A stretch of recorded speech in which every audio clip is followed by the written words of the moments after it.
Welcome to Idea to Investment, the podcast where we dig into the exciting world of entrepreneurship and investment.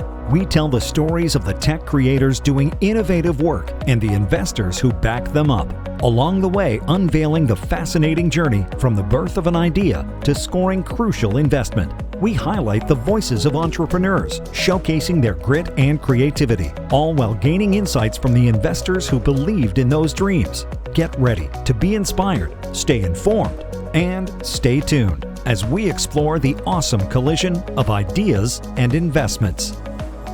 Idea to Investment is a production of Tech Alliance of Southwestern Ontario and is sponsored by TD Ferreira Wealth Advisory Group. Hi, I'm Dr. Latchmi Raghunanan, CEO and founder of Maman Biomedical. Hello, my name is Ashima, and I am the Chief Visionary Officer of Fanverse and the Chief Executive Officer of Ashima Awakening. Beautiful. So we always like to start the podcast with the pitch. So Latchmi, imagine that Ashima and I are both investors, half true, and give us the pitch in about 60 seconds. Make us fall in love. Hi there. So Maman Biomedical is addressing the invasiveness of having to take daily injections. We're specifically targeting the fertility treatment experience because if you don't know, it sucks. 20 injections in 13 days. That was my own standard of care. And it's a standard of care for so many other women. But it's an unnecessary burden. And we're eliminating this burden with our proprietary microneedle technologies, which will gently penetrate the surface layers of the skin and tunably release the active drug ingredients, all without pain. Beautiful. All right. So I have a ton of questions about the product itself. But first, Ashima, let's talk about that pitch. I mean, you've seen a lot of pitches from companies looking for investment. What was it specifically about that pitch that stood out for you? Yeah, great question. So one of the things that I've found, particularly when it comes to women founders who are building in any type of femtech space that not everyone may know about or have experience with or know someone who has experience with, is how are you communicating and conveying exactly what it is to a layperson for them to be able to understand what's going on? And I think the thing that Latchmi does really well, and I know it's something that she's worked really hard on, is presenting some type of analogy or simplifying the language around what actually the patch is and how it works. So for me, I would say that's one of the standout things because when you're pitching, you have an idea as to who you're pitching to, that target audience. But again, depending on the pitch, it might be to investors, it might be to a mass audience.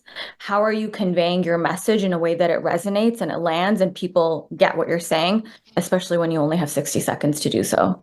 Indeed, yeah, getting that message across to people who may not be within that biomedical field, yeah, that can definitely be a challenge. I think. Now, Latchmi, one of the benefits I think you have, unfortunately, is your experience. Now, you briefly mentioned it in your pitch there, but tell us a little bit about, your personal experience and what can you share about that journey? Sure. So my partner and I did IVF treatments ourselves in 2023. And walking into that experience, I had no idea that the odds were against us, even from the decision that we're going to go do IVF. Throughout my entire career, I've always known that IVF was an option. And you hear the statistics, which doesn't capture that, by age 35, it's already pretty bad. At age 40, which was my age when we went for fertility treatment, your odds of success are only 4% and significantly dropping each month. That's 4%, yeah. Wow. And so, from the get-go, the odds are against you. But then, you get over that and you go in with all these optimism, and then you see all of these injections that you have to take. And for many women, they take these injections because it's part of the journey and it's a small price to pay because you want a baby, right? That's the big goal. For me, I knew there was a better way because I've spent my entire career developing similar technologies. And that's why I said this is an unnecessary burden, because on top of everything else, you don't have to spend all that time hyping yourself up to take that injection when there are alternatives out there. So does the product, the patch itself, the microneedles, does it completely replace all of those injections? It can. That's a goal. The regulatory pathway makes that a bit complicated, but because each drug has to be now its own device, its own approval, and that means in a fertility treatment is a concoction of medications. And so for one person, say with 4 different types of medication, that means we need a patch with 4 different regulatory approvals. Okay, understood. So Ashima, how important as an investor is someone like Latchmi who has that personal connection? And I guess my real question is, that translates, I think, to a passion for this innovation. How important is that passion that an innovator might have? I think it's critical.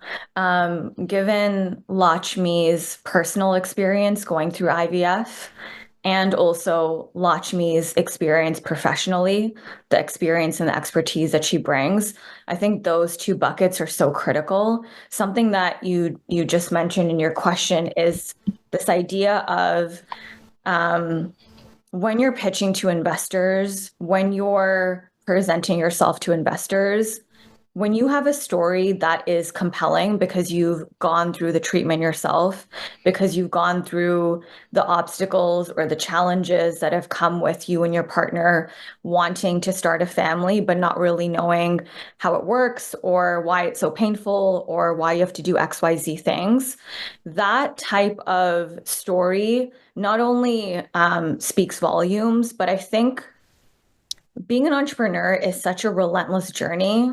And I think when you've gone through that type of experience yourself, or you have that type of connection with what you're building, the product that you're offering, it helps when it comes to those moments when when you need resilience to keep going, when you're receiving a lot of rejections and no's, because you're like, this is actually so important. I know, having been through this experience, how awful or terrible or scary or uncomfortable it was. And that type of passion with the story, with what you're building, again, I think it's something that just speaks volumes, not just in a pitch setting, but I think when you're fundraising, when you're going through the journey of an entrepreneur, when you're going through the regulatory hurdles, it is that continuous reminder that this is so important, because I wish I would have had something like this when I was going through my IVF or fertility journey. So Latchmi, I'm curious, as an innovator in specifically the fertility space of biomedical, what impact and what effect does being a woman have? Specifically being a woman of color, but being a woman, how does that affect when you present to potential investors? I have learned that it's not so much the woman of color or being a woman itself. I see the difference in how my pitch is perceived, but more so my storytelling. Lots of women, when I tell one vision, that really emphasizes my pain and trauma of this journey, lots of women are immediately on board. They get it, they resonate, because they know they have or they will have to go through something similar. But that same story doesn't resonate with the guys, with the men in any room. And it's why when I pitched to you, I also opened it up. I think I led with who likes taking injections, right? And then I said specifically female fertility. And so I've learned that I have to change my story and my approach depending on who's in the room. Interesting. You know what? I hadn't even picked up on that the first time you mentioned it, but now that you explained it, that really does make sense. How important is that for you to hear, Ashima? I think it's really important because the way you tailor your pitch, the way you customize your pitch, depending on who is in the room, I think really affects whether it resonates with people, whether people get it, whether people are intrigued or curious to have follow-up questions, and whether they know how genuinely massive this market is. Because I'm sure, Latchmi can share, when you're pitching to predominantly a room of men, and you're having to customize and tailor your story, a lot of women get the question of, well, the market's not so big, or do people actually struggle with this, or is this actually such a big issue? And it's those types of questions that I think someone like Latchmi has to take on and be like, okay, I need to be able to communicate and convey that this is a sizable market, and that a lot of women the statistics are out there that women are just having kids or starting families a lot later in life. And so this is not a nice to have, this is actually a necessity. This is a must have with the way and the direction that things are moving in. And so when it comes to the audience or the people that are in the room that I'm speaking to, I need to be able to use certain stats or certain words or certain analogies to be able to convey the same thing. So yeah, I think it's critical to know who your target audience is. So then, I guess a big two-part question for you, Latchmi. Does that color then how you search for investors, and how do you answer those questions that Ashima said that they frequently do come up from male potential investors? It does, yes, it does change how we look at who's in the room with us, whose table we're sitting at, or who we're inviting to sit at our own tables. And we do our homework. We understand what's important to them. But I've also learned that I can't change people's minds. And so from the outset, if it's not your thesis, I've learned that we're not going to be a right fit. And it does go back to the storytelling.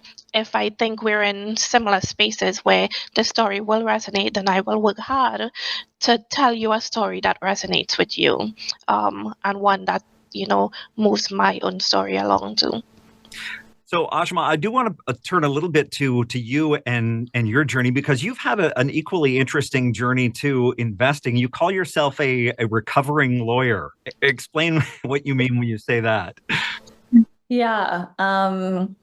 What do I mean when I say that? I think I knew very early on that I didn't want to practice as a lawyer full time. And I've worked in multiple continents across the globe, from legal policy to social impact to international justice. And I think when I finally made that decision to shift from law into venture capital, into entrepreneurship, into investing, it was really scary.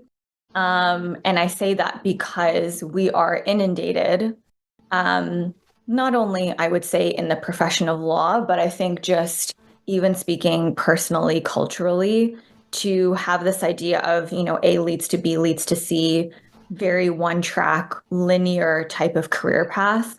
And so shifting away from law into investing, it's been an interesting journey, because I've actually realized that when it comes to advising or consulting founders, law and IP is still something that I advise and consult on. So it's not been so much I've completely done away with law. I would say it's in a capacity that aligns and resonates with me a lot more. And so I think coming back to just your question and the journey of recognizing that my career and my path doesn't have to look one way, also recognizing that, throughout my life, whether it was being a lawyer or being an entrepreneur or being in VC, that I just didn't see enough people who look like me. And so that's why it's really important for me to be a diverse check writer, for me to invest in diverse led teams, for me to really champion people who are underestimated and untapped. And so I think that my career path has really shaped into so many of the roles or the people that I wish I had when I was also choosing what was for me. And so how do I be that person for other people? How do I champion them? How do I support them in ways that mutually align? Man, it seems like, Latchmi, from your perspective, Ashima must have been probably the perfect investor. I mean, she comes, you're looking at all of these regulatory issues. You've got someone with a deep law background, someone who is all about, social justice, and she's a wonderful woman who is all about, helping you get to where you need to be. It must have been on cloud nine when you found that Ashima was sitting across the table from you. Yep. I loved, so, all of these things that Ashima lists out, they're wonderful. You know why I loved her from the moment we connected? She really hit me. Things that I didn't even say, Ashima saw right through. And, we're careful. We don't say everything. You never know who's in the room. Ashima understood the entrepreneur's life. And the things that I was afraid to say out loud, she acknowledged, and we worked through them. Clearly this would be a fundraising win, but I'm sure you have gone through many, many, many potential investors. Give us an idea. Can you tell us about one that maybe wasn't a good fit, didn't work out, and maybe what kind of led you to realize that, okay, this is clearly not a good fit? Like, what are those kinds of investors? So I'm in the life science space. This is an easy example to give. Our regulatory pathway is long. There's going to be a long road ahead of us before we get into market and before we can get to sales. When I just launched Maman, we weren't particular about who we spoke to, and we'd get into rooms and basically try to win everybody over, win everybody in that room. And this is why I said we started to realize not everybody is our audience, because we'd be speaking to investors who, yes, they loved what we did, but they weren't our investors because they want a return now. They don't have that risk appetite, and they don't appreciate or acknowledge what the regulatory roadmap for us looked like. And that started to guide my direction. And so where are these investors coming? What are they comfortable with? And we had to learn and appreciate. We need to look for life science investors, people with bigger appetites for risk. And even when they meet these two checkpoints, do they invest in companies at our stage, at truly early stage? So then, Ashima, from an investor's standpoint, what for you send up red flags that would have you walk away from a potential deal? I feel like there are definitely a few, and I'm even just thinking of examples that I've seen, or when people have pitched or when people have approached me. One thing that I think is so critical for an entrepreneur, and I think is something that Latchmi demonstrated, is this willingness to learn, and like this willingness to pivot. This idea that I don't know everything, and there's a lot for me to, there's a lot of know-how and knowledge and experience that I can gain from each interaction or each person that I talk to. And so even the example that she was giving of, first it was like, we're just pitching to everyone, and that taught us a lesson to do XYZ differently. I think that ability to recognize this is not working. Okay, I have the awareness to recognize it's not working. Now, how can I iterate and improve and then do better next time? Okay. And then from that scenario, how can I have the awareness to understand what's working, what's not working, iterate and improve? Like that feedback loop, I think is critical for a founder to have and a founder to be open to and a founder to develop. And I wouldn't say often, but I have met founders who are not as open to the pivot or to recognizing what some of the challenges or hurdles are, or to turning the lens or the mirror back on themselves to say, I don't really have a strength in this, or this is something that I struggle with. Do you have any resources? Do you have any support? Do you have an idea as to who I should talk to, who might be able to complement my skills better because I don't have the know-how or the experience in this area? I think it's like this deep sense of self-awareness that you develop as an entrepreneur, as a founder, that I think is so critical on your journey to build a scalable and sustainable business.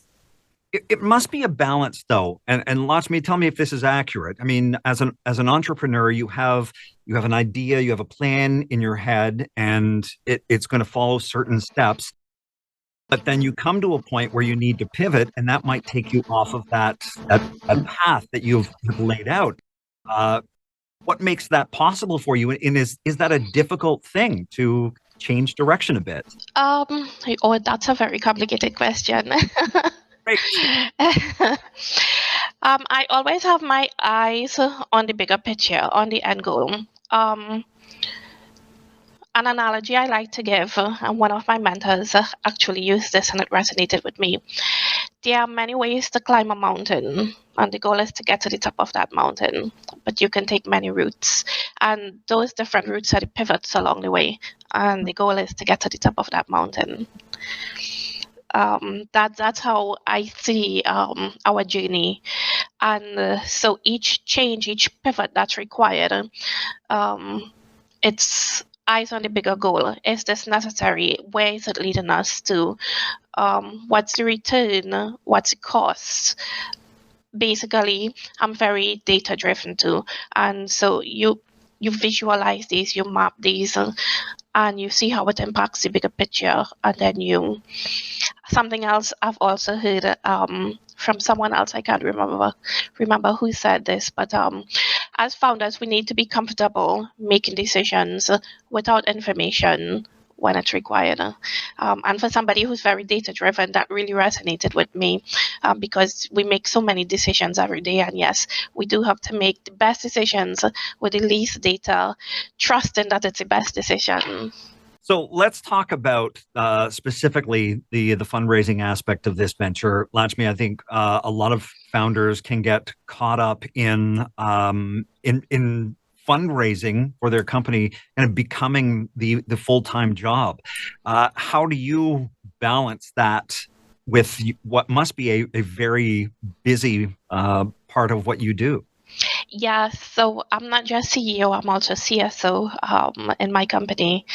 And they're both full-time jobs. And fundraising, we're currently fundraising, and so I can't see how huge it is. I do rely on my team, but we've broken our goals down, and we've got our milestones for the year, and that keeps us focused every month, every quarter. How are we advancing to these milestones? And fundraising is only one part of that milestone. And so that keeps us working on everything else in addition to the fundraising. So, Ashima, you provide so many resources, acting as a mentor. Do you also act as, I guess, kind of a financial mentor for Latchmi? Like, what does that relationship look like? Yeah, I would definitely say that when I think of investing in women founders, and when I think of this idea of capital, it's not just monetary capital. Like I think of monetary capital, social capital, human capital. So if it is fundraising, are there any investors that I can get Latchmi in touch with or another founder in touch with? Are there any incubators or accelerators that I can connect the founder with? who in my network and how can I leverage my network to help the founder, depending on what they need, what I like to call in their toolkit. So whether that's we really need to be in touch with investors, or we really need to understand the ins and outs of raising, for our next round, or we need to understand the jargon or the lingo when it comes to being able to read contracts. Understanding what the problem is and then who in my network I can connect them with, or I even think of resources such as books or podcasts or articles or glossaries. I think it's actually integral, and it's something that I firmly believe in, that when it comes to me calling myself an investor, it's not just about kind of the monetary bit or the financial bit, but what does that financial or capital actually look like? And again, who in my network or my ecosystem can I really be able to use and leverage to be able to connect the founder with the right resource that that's going to work for them and that's going to take them further or make some type of dent in what they're doing. Latchmi, yeah, talk about what that is like to have, someone at the top of a network like Ashima who can, help bring you to these other investors, compared to you just going out and, trying to find investors that might match what you're doing. I'm glad that you asked me to follow up because I was going to jump in there. Ashima has been a huge champion for us. A lot of our opportunities, it's these champions who speak your names in rooms that you aren't present in, the connections, and then you form relationships with other people who continue to champion for you. That has thrown us these huge opportunities that we wouldn't have otherwise come by. And so, it's not about I have had so many opportunities in these last short while, including this one. That's all about Ashima opening up these her network to us. So happy. So let's talk about the future then. I mean, you've talked about how this is a long process, a lot of regulatory hurdles to overcome. What is the next big hurdle, or more importantly, what's the next big benchmark success for Maman Biomedical? Well, we don't have a single one. So, as we say, we're moving the needle quite literally. So the next 6 months for us is going to be where we really do some big movement science-wise. The last year, as a brand new company, I've focused on a lot of investors want to see traction, but we're in a game where we don't have that traction for years to come. But so I've went out and figured out, how do I show that traction? And it has been social or commercial or marketing traction, right? So we've set up our company milestones, and we have those huge wins. Now, for the next 6 months, I want to focus on some science traction, and we're fundraising to help us get that done. And then over the next 24 months, we're really going to advance our technology where we can move from lab prototype to something that's ready to be first in humans. So you're prepared for a very busy couple of years, I'm sure. Ashima, and how about your future? I mean, aside from or even including Maman Biomedical, what kinds of companies are you excited about right now looking into the future?